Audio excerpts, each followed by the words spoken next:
Hi, my name is Shawn Shaler. Guy below me down there is Chris Ford, aka The Objective Geek of YouTube and Twitter semi-fame or regular fame or extra fame, whatever level of Mm. fame you feel like adding as a Gonna be extra topic. fame in 2022. I'm dropping all these new videos and stuff. I mean, I do He's plan on dropping new videos, but I feel like you gotta wait until after our convention to drop all these videos, like the day after, so we have mm, like this top secret news that we can tell the people that come to our panel and be like, "Listen, I'm about to drop 10 straight videos tomorrow. You guys are knowing about it mm. first. It'd be a big deal." It'll be around the same. I'm dropping one in April. Sorry, I'm getting into the No, get this is exact. I was get going to get. ask you how you were. You're ahead of the Yeah, game. all right. Antoine Bandela, which I mentioned before, really, as far as I know, cool guy. He has his own YouTube channel called Antoine Bandela. He's like of the Avatar YouTube tubers, he's probably I would say top two. Man, I really enjoy his content more than what some probably consider number one.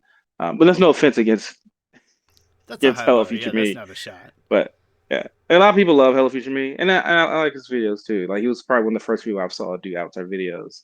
Um, I don't watch as many of his videos as I used to, mostly because I don't like to watch a lot of other people's Avatar YouTube videos because I just don't want it to like influence me one way or another on a lot of things. Um, But anyway, Anton Ballet does a lot of like versus videos. Like he's probably done every verse you could think of in the Avatar world. And he's been doing other videos as well. We branched out a lot further from that. Anyway, he's a really cool guy. Like he always reaches out to me anytime he does a collab. So he did a collab called Four Legendary Masters, which that was like for the 15th year Avatar anniversary, where he collaborate with different YouTubers, and we all did like separate videos on who our four masters would be for the Avatar. So yeah, it's one coming up to celebrate, I think, Korra's 10-year anniversary. Yeah, so that's going to be in April sometime, and that's going to be about like one legendary moment. So each of us will pick one moment from Legend of Korra and kind of have a video essay or talk about the importance of it. I'm definitely doing that. I'm definitely going to make time and effort to do that video, and Chris, I'd really want to start. I'll pay you $100 if you're like, so you know when Gazan jumps in this crane, right? $100. The thing is, part of me was like, should I go comedic route and pick some random moment that's really not that legendary? But that would be how how can this man drive a crane? He's been locked up for at least 13 years. According to my buddy Shawn, at the rate that technology would have been progressing over the last 13 years, it's possible that machinery didn't exist when he was in there. So, and then he just like cuts off your video there, and you don't even make it, and later you're watching for yourself. Well, Oh, we all do it on our own YouTube channels, but it's oh, kind of it's okay, okay. cross channel collab. No, I'm stupid. I know that. My bad. I was Yeah. thinking it was one of the like a pin together type deal, but I get what you're Yeah. saying. I've literally seen them before. I should know that. But okay, yeah, 150. That's my final offer. $150 Okay. to No, be. I've already picked my moment. It'll be Korra saving Kuvira. Oh, I There's mean, there's a I lot that guess if goes you into that. consider that more impactful than the More heavy battle machinery into the operation, then yeah, whatever just you're into, it's your video. Make it yours. it's true.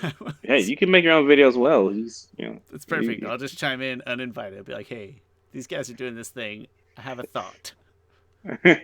he's very open to because I invite a couple of other YouTubers that didn't get the original message, and well, just one other to be honest. Um, but he's open to other people being on it. The more the merrier. So he's really cool. Like I would, there's sometimes people you meet on the internet, you're like, oh, I want to hang out. I would love to hang out with this person.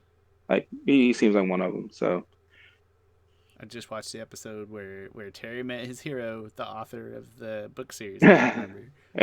And just don't ever meet your heroes. No, that guy turned out to be okay though. That worked out all right. But I forget. yeah. Wasn't the I agent think or the former no, I associate, think former secretary? he comes back in another episode and he comes off more sleazebally. He does something. That Anyway, sounds believable. He's pretty sleazy sounding. Chris, that's excellent. Congratulations on another stellar collab. Looking forward to some videos. We'll definitely have to like work some publicity for your videos and or our con all together. capitalize on that very Yeah. exciting April news. Oh, I'm so stoked. I did get a message from I don't know if you got a message also, maybe not. From Cabbage Con. I don't know, there's some type of Avatar convention coming up somewhere too far for me to even think about going. He sent me a message like, "Hey, I would come on the podcast to talk about Avatar Con," and I kind of forgot about it until now, so I didn't send him anything back. It's like a jerk, my bad. Um, but but but there's some type of Avatar convention going on somewhere. I think in the upper Midwest. I don't want to say Midwest because that's such a vague I was like, term. that's us. No, Yeah. Lake You remember Great that one time Lakes, that Great one Lakes VP area. lady?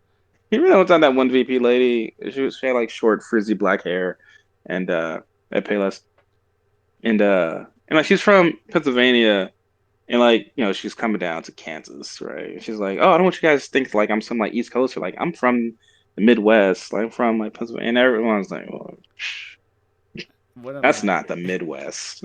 one of my Pennsylvania, that's East. You're one of the first 13 colonies up north. that You're is not. straight up east, and that is not a question. I don't care if you live in the most Amish part of Pennsylvania. That's still East Coast to me.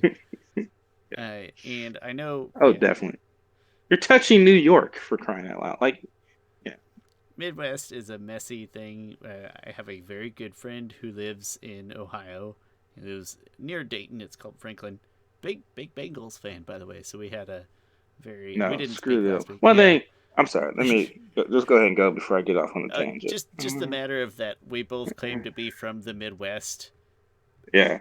and but our tropes and everything are very different. Like the things that we picture is like, all right, one of us is clearly wrong. We haven't decided who yet. Hey, real quick. Uh, one, whatever. Congrats to Bengals. I hope they lose. 'Cause I don't want to hear. I don't want to. That's such a bad. Because I don't want to hear these like analysts like, oh, Joe Burrow is one of the best. Like he's fine. Like sure, Patrick Mahomes didn't have a great game. He was kind of he had a great first half, and I think he was just trying to do too much in certain moments. Like just settle. I'm not one to critique Patrick Mahomes, but I'm sure someone has said so. One thing, Patrick Mahomes is like a generational player. I don't hear people being like Joe Burrow, whatever, whatever. Like, yeah, Joe Burrow would be great, but he played fine. Like he has really great receivers. Like granted, Patrick Mahomes does too, but Hold the what phone. Patrick Mahomes really Patrick has, Mahomes he has has one. two good weapons in his Yeah, offense. yeah, he has one great receiver and then a great tight end, I and then he has other think people that drop passes all the time. the place where I'm going to give Joe credit is that offensive line is not good. The Bengals He was offensive line, scrambling. He was scrambling. I will give a him lot, credit. Like there was yeah. plays I'm just like they should have had him.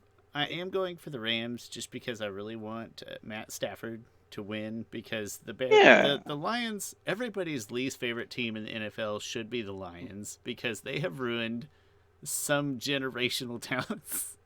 Maybe more. They've probably ruined more generational talents than any other team in football. So I feel like we should all hate them. So good for Matt Stafford on getting out and getting to a Super Bowl. So that's my only real logic, Yeah. though. I don't So really I'm have going for another the plan. Rams. One thing to go against the Bengals, and two because yeah, Matt Stafford he's been around for a long time, and I always thought he was a pretty solid player. Yeah. And three, so I watched Undisputed more with Skip Bayless and Shannon Sharp, and I love when Shannon Sharp just has ammunition because they always go against each other, like they just pick different people, and like Skip Bayless for some reason talks up Baker Mayfield. Like he talks to Baker Mayfield way more than he'll talk up Patrick Mahomes. Like after that game that Patrick Mahomes went 13 seconds, he wasn't like, "Oh, I was just so impressed by that" or anything. He'll talk Skip more is highly one about of my Baker Mayfield. least favorite people that ever gets to be on a television screen. Yes, me too. But I would watch him with Shannon Sharp. 'Cause Shannon Sharp is hilarious, and he makes good points, and he'll always get a Skip. And so like Skip loves Baker Mayfield, but Shannon be like, he ain't nothing, Skip. Skip, he is trash. And so one of their points that I always bring up is Odell Beckham Jr. And Shannon's like, Skip, like Odell was not the problem in Cleveland. Your boy Baker was, okay?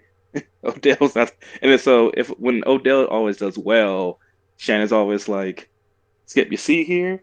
You see what happens when you have not even like a great quarterback, just Just a a very, decent quarterback. right, like a What? good. Yeah. And so yeah, I last just game want Odell had Shannon like Sharp to 100 pick up yards. Skip Bayless and throw him. somewhere. Shannon Sharp is freaking.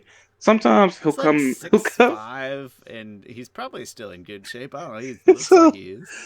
so sometimes when LeBron James has a really great game, he'll wear a goat mask and a LeBron James jersey, and like he'll flex, and he just looks like some demonic demon who's a LeBron James fan. Because the Shannon Sharp is freaking huge. Like He looks he's like he's still NBA Hang Time, the goat head thing, yeah right? He's just like a massive sprite human yeah with yes yeah he was a very cerebral football player too. So on every single level, I'm gonna trust anything he says more than anything Skip Bayless yeah says yeah. Well, they'll get in ever. arguments sometimes. A Skip Bates will be like, I'm not sure I believe what you're saying. And he'll be like, Skip, I play this. And they're doing this defense, cover two. You got a So, pretty so. solid Shannon Sharp impression there, man. I'm impressed. Oh, good. Yeah. Very solid. Yeah. No, I could. I think if you didn't tell me, I would have to think for a second, but I think I'd get there really quick. But long story short, Skip. yeah, Anyway, my reason why I don't like Ohio. that's great. Why does Ohio, of all the states, have two football teams? And like historically mediocre football teams. The last time Cleveland Browns had done anything, very long time ago, same with the freaking Bengals. Like how? It's Ohio. Like I don't. it's Ohio. I don't know enough about either of those cities to know. I've been through Ohio like Cincinnati 5 times. I have and actually stopped in what's Ohio one time, and it was in neither one of those cities because I wanted to go to Cedar Point, and that's in the town where Tommy Boy happens. And that's my Ohio experience. I have no idea what like makes those cities or breaks those cities. I'm sure they're great cities. I guess I don't whatever. know. Those cities are probably trash. they, they I have no idea. I have no clue. I'm sure they're great industrious places or something. I don't know. They're Midwestern cities. That's all I got. Apparently, allegedly, they're Midwestern. Allegedly.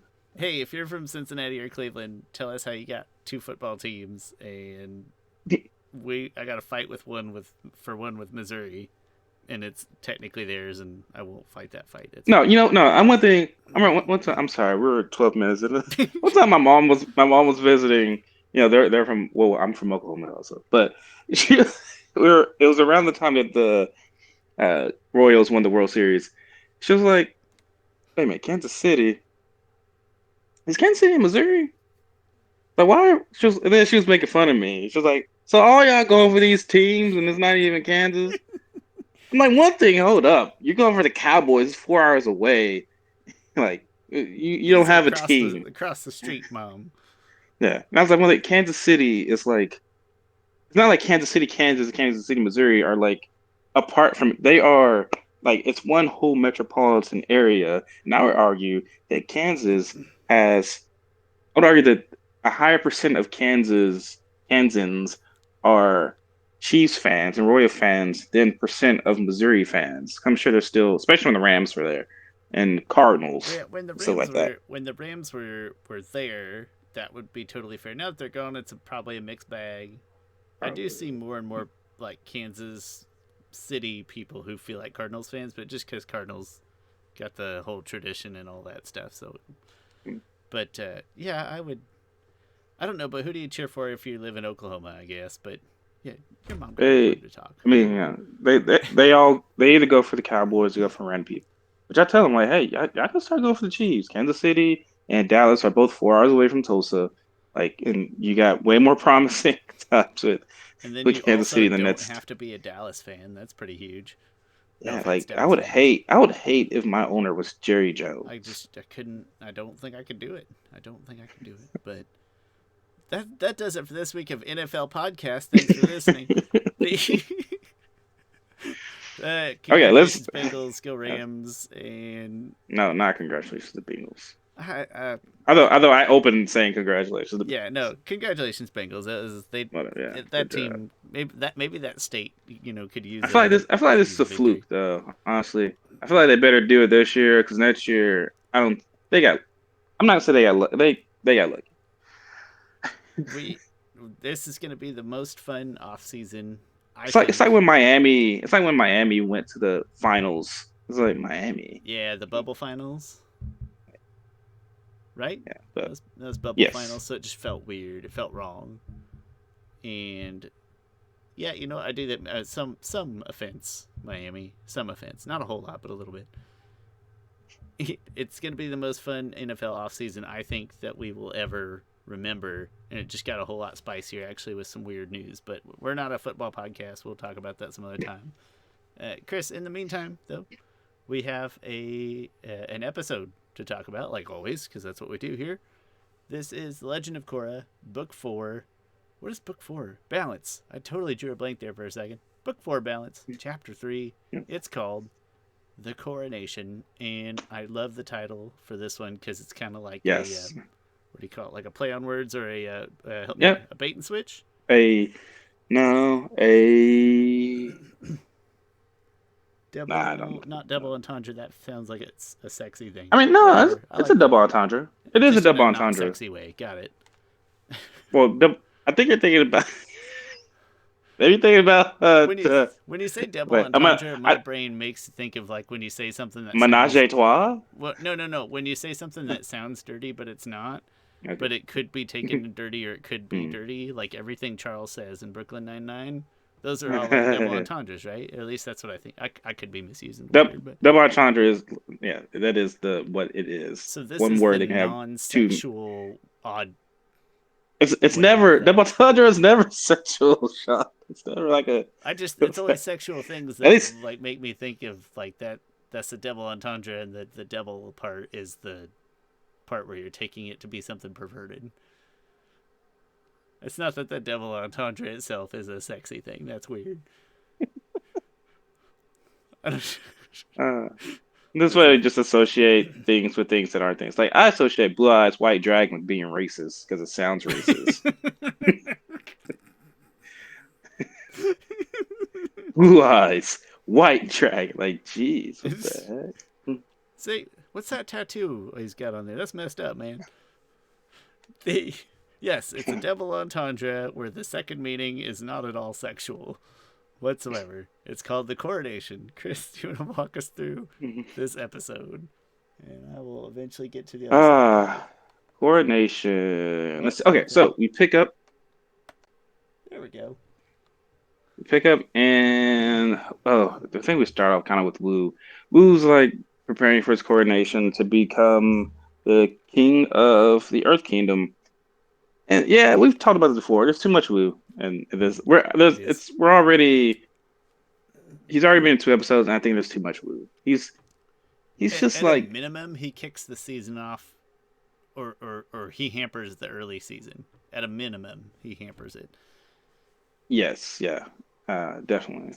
But he's like really vain into himself, and even they're really making Kuvira look good. Like even Mako's like he's like, hey, we should go get some pretty much mani patties and go on now on the town and stuff like that. Isn't Mako's like, should you be preparing to like rule a nation? He's like, nah, I got like advisors and stuff for that. Like, and even President Raiko's like, oh, we're gonna give him like the best advisors and stuff. Like, he's a puppet. Like one thing, how can like all the nations come together and give him advisors that they're not influencing? Like then it seems like the all the other leaders will just be controlling the Earth Kingdom. It sounds Like pretty unethical from the start. Right out of the gate. yeah, like It sounds real bad. this isn't the answer that people think it should be. I mean, I guess it's the best answer they could come up with. Um, Not to but mention, anyway, it's yeah, not like you're going to send your own best advisors there, right? You're going to give them like the C grade guy. You're going to give them the middle management. yeah. It's like, I don't want to go to the Earth Kingdom. Well, I guess you should have worked harder in the Fire Kingdom. I'm imagining like some type of like Game of Thrones of like, who should I put there? Not Littlefinger. I need to keep him close. Exactly. Yeah, you're just going to put like, I need somebody who will directly follow my orders, but then not cause Yes, chaos. but can also do it appear as if they're Appear harmless or appear yeah, non-threatening, perhaps. appear also helpful and stuff. But yeah, It's not the A. It's not the A like tier. have them negotiate trade agreement with me to make him look good, but it would in naturality be making me look good anyway. Hmm. But these aren't really things that they thought about. Like even I'm sure the creators of the show weren't like, all right, what's all the logic Guys, let's get behind these really into advisors? civics. Yeah. Anyway, he's very annoying. And let's see. So yeah, so he they're all talking about how like Kuvira's gonna turn over control because that's what she said she's gonna turn over control, which doesn't rock. Like you can't just go with someone's well, that's what she said. Like you have no authority to uphold her agreement. Why would you believe that? Because you kept saying it. One second. I got a call. Oh, I thought you said you got a call. I was like, Chris is getting the extended warranty call. And Let me pause. Let me pause this podcast just to take this call at take this 11 at night. extended car warranty spam call. I haven't called lately. Maybe I don't know. Mine's been more the something about IRS needing some form or Mm. other. Yeah. Oh, okay. It's that time of year. Yep. Can't wait. Anyway, so they all go to the hotel, which is some funny things happen. Like Eska and Desna get there and she talks to Bolin. She's like, "Congratulations on your new girlfriend." Like she seems threatening or something like that. And Bolin's like, "No, that's not my girlfriend. That's my boss." She's like, "Same difference. It doesn't matter." And It's the man, person in I miss control of them. you. Yeah. And then there's some like tension going on. You see that between Kuvira and Suyin and her son. Like there's a lot of stuff happened before the season started that we're not privy to at this point in the show. And then so I don't know what other notes you have left, but so Oh, then they sorry. go ahead and Hey, you know what? they're good. That is a bad idea that I don't just bring them all up at once. I changed away from that for a reason. I should have trusted myself. No, you're fine. So then the coronation starts, and I mean he does get crowned to be the Earth King. And, he gets the royal brooch. No, they couldn't just. No one planned ahead on this. Like, they couldn't That's make such a him a weird royal crown. object. Yeah, I don't. Yeah. I'm not into that. And then, and then he gets the Kyoshi medal. This part I found funny because he's like, and I want to shout out Kuvira. We'll give her the highest esteemed honor, the Kyoshi Medal of Freedom, which for some reason wasn't stolen, like the royal jewels. I guess there's more and more stuff piling on top of his bad day. He gives it to her, and then she gives a pretty great speech. Like she's planned this out. Like she didn't need to like trick him into doing something. I feel like it was Game of Thrones. Game of Thrones would be like, they'll do something conniving, like the Lannisters send the regards in a power play. Like a power play in Game of Thrones, it's like something really deep. She just like, no, I'm gonna be right in front of everybody. Tell everyone this idiot's not in charge. I'm in charge. I'm not giving up my power.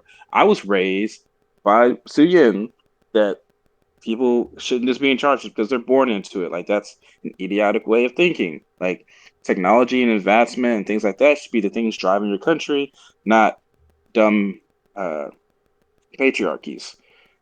Like, hey, if I was there, I'd be like, yeah, Kuvira is seem If like she got a point. Like, if you weren't in so much shock that you were like actually sort of being a good active listener, you'd be like, all right. yeah, that's true. That would be shocking. Like, oh, we were gonna get this president, and instead, she's in charge now. Yeah, that's interesting. And then he pretty much Wu has a bad day, and Throws a he fit. throws a tantrum, goes to some mini bossing say restaurant, sits on the throne, and stuff like that. Malcolm and Bolin have an argument with each other. Both make good points, but Bolin makes better points, which is weird to say. Bolin usually doesn't make better points. That's never. I Um, was to say that's usually the start of something bad. yeah, I mean, he's like, you think that idiot in there should be like the king? And even Michael's like, no, but and Bolen's like, I mean, Clear's pretty much like Korra. Like, yeah, they're both headstrong, passionate, but they both care about bringing order and peace to the world, which is Earth Kingdom. And Michael really doesn't have a good rebuttal on that. Yeah, so that's kind of the gist of that In the moment, A I don't plot. think I would either. I'd think like you're kind of in shock at how the whole day went Yeah. down, even though the reasons for optimism were not very realistic. But kind of in shock at the whole day, and then you're hearing this sort of what do I want to say here? Kind of split heart because you know that Wu is an idiot, and you've spent so much time with him. If you're Mako, like you Oh, know better than Mako knows out of better than any of yeah. us that So he's an he's idiot. probably like, ugh, maybe I'll just go work with Bolin. So I wouldn't have a response either. I would probably just be like, damn it. Yeah. Let's see. And yeah, it's pretty much that A plot. I don't think the search for core is in this episode. Yeah, that and Lyric points. Anyway, the the core side of this episode, Korra meets back up with Toph, and pretty much Toph just like trains her. They spar a little bit. It's just not as much going on between those two. There's some comedic stuff going on for sure. Like Korra's like, oh, wait, this. I'm not sure if this happens this episode or next episode. Actually, I'm pretty sure it happens in this I episode. think they allude to it in this episode, or you see the start of it. Yeah. I believe it Well, I was gonna talk here. I about see it here. yeah, I'm talking about Korra and Toph are just talking about like how it was when she was battling Ozai and his forces and stuff. But I'll bring it up in that episode 'cause I'm pretty sure it happens in that one. Um, yeah, when it comes to the core stuff in this episode, pretty much she's kind of stuck. Toph is training her. Toph's sort of that that disgruntled mentor type of person, type of teacher who's really rough. And I do love how she fights Korra. She's like, "Geez, you are like weak. I would have destroyed you in my prime." Which some people take that. Some people, for some reason, use this fight between Korra and Toph as ammunition that Korra is like a terrible fighter. Like one thing, it's a sparring match, and Korra is like at her absolute weakest physically and spiritually. Um, well, except for when she was in the wheelchair, but she wasn't fighting anybody then. And so like you can't count this. And also Toph is just talking. Like Toph says terrible things about Aang as well throughout this time, and, and That's how he pretty whines much and stuff. It's consistent to just Toph's character always. yeah. And most people don't But get less outspoken when they get old. Don't know if you've ever spent any time around your grandmas. They didn't get they didn't get more shy as they aged. that is true. People don't get They more don't. shy. I think you get to a point where it's like, you know what, life's too short. I'm gonna tell the truth. Everybody's gonna hear it. That's how it should be.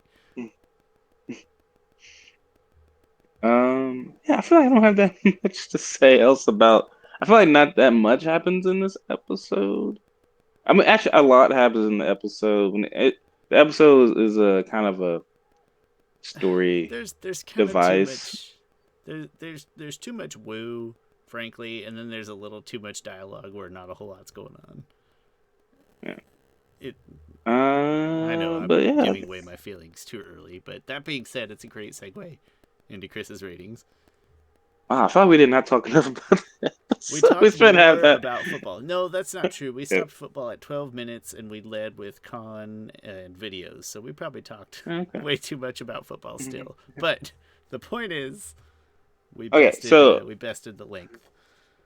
yeah, my rating, audiovisual, 7.5. Everything's okay. There was a couple good things there. Korra in the swamp, stuff like that was pretty decent. Story gave this a, Oh, I this think is. give it a six Oh shot. no, this is mine. What the Okay, heck? Did well I you go change ahead. yours? Okay, I remember what you gave. It's Hmm. okay, Chris. My fault. You gave. I was like, geez, Shawn, No, six. that was me. Well, hey, you. Do you just mind if I talk through mine? Yeah, go ahead. My fault. Anyway, audiovisual 7.5. I do tend to be have a slight bias for episodes where the A plot and the B plot are in different places because I always like diversity Okay. of Yeah. places. So I even thought about an 8. The 6, the story, there's just not much here for me. Like, after we tell you that the coronation is a double entendre, and then we say that Wu is dumb and Kuvira is coming, you can probably like work the rest out for Mm. yourself. And so I'm not. It just doesn't do a lot for me. I know it's sort of a necessary evil, but I do. 8 on the memorable. I'm curious here. So Bolin being relatively intelligent, right? Like kind of being not. I mean, he's not making good choices, but he's sort of making it relatively educated for him, independent grown up choices. And there's still very important points, right, that are informing the whole conflict of the entire season. And then it is very memorable because of mostly Toph. Let's be honest, mostly because Toph, the Okay. Toph Yeah. Banter.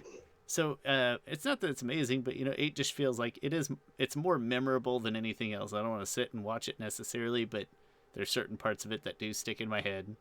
A lot of Toph in there, a lot of Bolin, Wu, whether that's good or bad, but you really get the taste for Wu that they want you to get. So, Chris, I don't know what we're going to see on the next slide, but I know what your ratings were.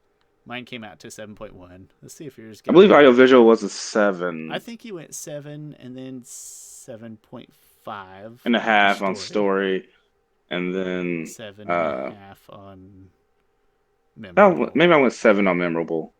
But, I think you went 7, 7.5, 7.1. Let me pull it up real quick. yeah. Defend your story take. I'll pull up your numbers. Defend them. Okay, so the story. I'm gonna give the story some credit here because it's necessary because we needed this kind of this. We always need a story that works just as glue. Just gets from. We need a segue part, right? We need this part of the story that drove the plot. That drove that Kuvira um, was kind of betraying the other nations. That she has a plan in mind, and that she is she's the big bad. Like this solidified it. You Korra did do. stuff, story wise. I'm Sorry, sorry, I keep didn't going. mean to interrupt. Oh, you go. You did give memorable 7.5, audiovisual 7. Okay. I forget why I gave 7. Probably just because of Toph for 7.5. Yep, that's why. Just Yep, just Toph Toph. being See, we Toph. both we favorite Toph, and that's great. Yeah. Um, and yeah, there's a couple different other dynamics story wise that I think that you see between Kuvira and like Suyin and her son Batar Jr. I think it's pretty interesting that sets up for some good plot points later on in the season. But within this episode, I don't know. Like I said, like you said, you can just kind of describe this episode in a couple different sentences, and you get kind of the gist Is it the of opposite of it. a filler because it needs to happen and it needs to Yeah, happen here, but it has like a very strict like we have to accomplish these couple of things in this episode. We have to make we had to make Wu look bad and Kuvira look not good, but like dedicated, powerful, in control, and Korra look weak. Like we have to establish these things this episode. So it's the opposite of filler, yeah, whatever that is. yeah. One thing I did, no, yeah, I think that's true. Good point. One thing we kind of did forget is that Toph and Korra has this conversation about Korra's like, "Well, the world needs me." Toph is like, "The world doesn't need you." Like that's a weird thing to say, and I'm not sure Toph even believes that because Toph knows the importance of the Avatar. Um, I think maybe her point was just that like the world is going to continue to be in some type of peril. Like We've I you've don't know. you've It was just enlightened me before of that. Like when we're talking about um, Rava and Vatu, of like even when the world's not in balance or is in balance, there's still bad things happening. So yeah, Toph's point, not necessarily relating to that, I just think about that a lot. Is a very good point of like, yeah, the world just gonna keep doing the world's thing. yeah. Um. Oh, also it was just nice to see. Wait. Oh, this is our first time seeing Fire Lord. Fire Lord. Oh yeah, Oh no, why can't I think of her name? I can't either. Izumi. Izumi. Depends. Not If you Rozukin? pronounce the I, not Rosukin, it's a girl. I Rosukin is a boy's name. Shawn, don't you know that? I'm Name we came up with? It's a I thought it was pretty androgynous myself, but the really. I for some reason I'm thinking Izumi, but I don't know what's informing that. If It's that's just how my no, head wants it to be. it's Izumi or Izumi. Some people say Izumi because Yeah, that's the way you would sort of pronounce it if it was right. But Iro is pronounced Iro, not Iro. Iro, like it's pronounced in the Last Airbender, we're just which gonna do wasn't. the I last didn't Airbender mind. stuff and just change I, whatever we feel like, kind I of. I didn't mind that pronunciation of it because it wasn't. Oh, just Iro. Like it wasn't that far off. But Ong, But Ong, I can't just do that. It Ong, just don't sound and right. Soka just sounded way different than To Sokka. be fair, Aang sounds very Midwestern. Like Aang sounds like if you saw Ong and you were trying to pronounce, you'd be like Aang. Yeah. Very Midwestern feeling. But yeah, that is. Oh, and then Top Tails Korra. Sorry, I'm recapping because now I'm looking at the things. I'm like, I know I missed something. Top Tails Korra that she still has metal in her. She says that her kids didn't pick a metal bending that well. Like they are She just straight up like two of trashes the their asses. they're like two of the top five metal benders. I would probably put Kuvira above them. Um, but they're and I'm not sure. I would still put Toph at number one. Um, I mean, just 'cause she's getting really old. Like, if that was the case, but then metal Toph bending, really should what have if it helped. is more of a finesse thing where, sort of strength didn't matter as much? Or what if it's more of a finesse deal that maybe old age, Yeah, you get that kind of yeah. elder savant going on? Toph, I think Toph probably doesn't have the same endurance that Kuvira would have in a fight. Maybe we should do a Toph versus Kuvira. I That think would maybe be I should. interesting. She would, right, like, can Toph outsmart Kuvira before Toph gets tired, is really about what it amounts to. Yeah, before it's her nap time. Yeah. You will go to sleep, or I will put you to sleep. Kuvira, you have until 7 o'clock. It's 6 o'clock. It's 6:50. You have until 7 o'clock to defeat her, or she will take a nap. Or Toph, no, No, you have Wheel of 10 Fortune minutes comes on until at you're six not. thirty, Chris. Yeah. 6:30. That's it. You have until I was thinking it was really wait, dang it, why can't I think of the show that my grandma used to watch? PI Magnum no, not Magnum PI. That is an old show, but Matlock, that's the show. Oh, goodness, yeah, that's an old people show for sure. That's definitely and MASH. Man, anytime I heard that I was like, time to turn the TV. Every And everything about that show you screams see, you old see that people. helicopter. I'm sorry. No, everything about that show screams. I associate one of my favorite old people shows, and it may not actually be. I just associate it with my grandma. But we watched a lot of Night Court, and I think you can see how that Yeah. influenced my sense of humor.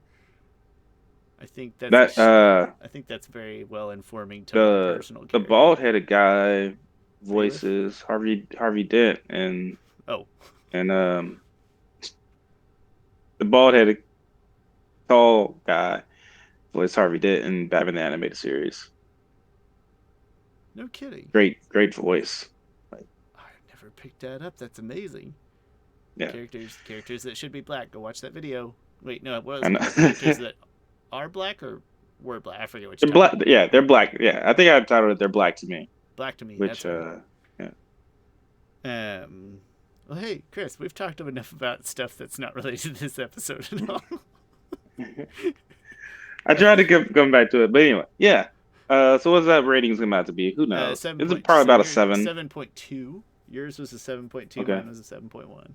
And yours was a Ah, little okay. higher, So 7.2. So it rounded up to 7.2, which okay.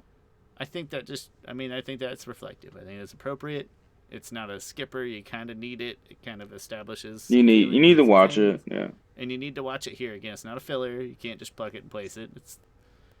But but it just don't. I don't know. Just do it. Just get past it and pick up what you're supposed to pick up. Yeah. I think, man, like when I think about this episode, I feel like it should be higher, but when I'm watching, I'm just like, okay, because like you have the plot being driven with Kuvira. Kuvira gives a pretty good like I'm here speech, and you have Toph in this episode training Korra. Episode should probably be better than what it is. I thought I I don't know. was. I felt pretty good about my ratings in terms of, the audiovisual was kind of a fine norm. I knew I liked the memorable aspect, so I Hmm. was really going to bias on top. But it was really like I wasn't sure how low to take the story just based on like I know it has to happen. I'm just not super entertained. So it's always that bar of like how harsh do you be on it? And I don't know, 6 felt right. Like you fail, but not in that one category. You failed, but not like by a whole lot. Yeah, I think it's reasonable. But hey, that was the Coronation. That's the Legend of Korra, Book 4, Balance, Chapter 3, the Coronation. I already said that part. And thank you so much, Chris, for hanging out and doing this episode with me. And I should have apologized at the beginning. I still have a little bit of cold, and I think, Chris, I'm not mistaken, you might have a little bit of a cold. It's a different cold than we had I have. last time. It's a different cold. Thing is, I've been feeling perfectly fine for like the last week, but this my voice is still just been like, nah, you're gonna talk like you smoke a pack a day for a while. Chris, Which yours I've is never smoked probably cigarettes like in. dust allergies, like from stuff in your Ah, house. It's just a guess. I'm not a doctor, but mm, I would guess. not a doctor. He definitely not a doctor. He so many Brooklyn. I'm in a Brooklyn Nine mode. Hey, Heather loves it, which is good. Nice. And the thing with Heather is that she really likes crime TV, but I have horrible nightmares. So we gotta find these stupid fake crime TVs to watch together, like Psych That and is the thing that Brooklyn Nine. that's the thing I love about Brooklyn Nine-Nine and Mike Schur, the creator of Brooklyn Nine-Nine, has said repeatedly, it's like we couldn't have these detectives be like dumb. Like they have to be like good at their And they have to jobs. feel pretty genuine. Like obviously we know these aren't real people in the sense that they're Yeah. too overdone, but they have to feel close. Yeah. Like I'm glad they never did crimes of like not I'm glad they didn't do SVU crimes. Yeah, that would not be I good. can that you can't joke with SVU. You can joke with murder a little. Yeah, you can joke with murder, but SVU, no, you can't do that. That stuff would get too dark. I They can't. no, they picked the right place to draw the line there. I think, uh, Yeah. Chris, I do think you should watch. I don't think you'll enjoy it because it's a little bit farther on the goofy spectrum, farther along the goofy spectrum. But at some point, you should poke through. I don't know the like maybe the first 10 episodes of Psych, noting that the first 2 or 3 Yeah. really don't do much, but once you kind of get into their purpose and their point, like the first 10 episodes, it's a little I too kind of far I along the kind goofy spectrum, so I don't think it'll stick okay. for you. But Kind of want to start psych, but it just seems like it'd be a hassle. that's fair. That's fair. It Uh, like quite a commitment. it'll wear on you a little bit. And like I said, the first episodes don't do much, but there's there's there's gonna be like obvious characteristics where you're like, oh, obviously that's why Shawn enjoys this show. Hmm. Like very basic Yeah. Shawn things. So and Heather liked it too, but I think she likes Brooklyn Nine more because it feels more real in a good way. So Yeah. anyway, hey, thanks for joining us. I think that's enough. That's enough tangents for one day. My name's Shawn That Chen. is. That guy down there is Chris Ford, aka We'll the have a lot more to Objective talk about in the Geek. next episode. A lot more. Yeah, next episode's gonna be Yeah. more full, more robust, more Yes. more weighty, weighty, as Captain Holt would say. It's one of my favorite lines in the whole show. My name's Shawn. That's Chris Ford, aka the Objective Geek of YouTube and Twitter. Super Fame. Let's go with Super Fame. Keep your eyes out for his next videos upcoming, and hopefully we get on kind of a nice tear of content leading up to Con, which is right around the corner in April. It feels way too soon, but it's because last Con was in August.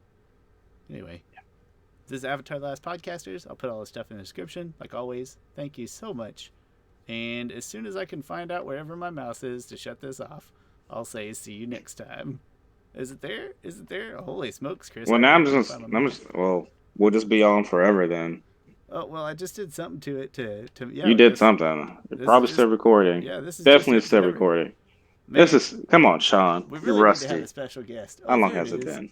Hey, I found it. Wow, that was uncomfortable for everybody. All right, thanks, guys. We'll see you next time.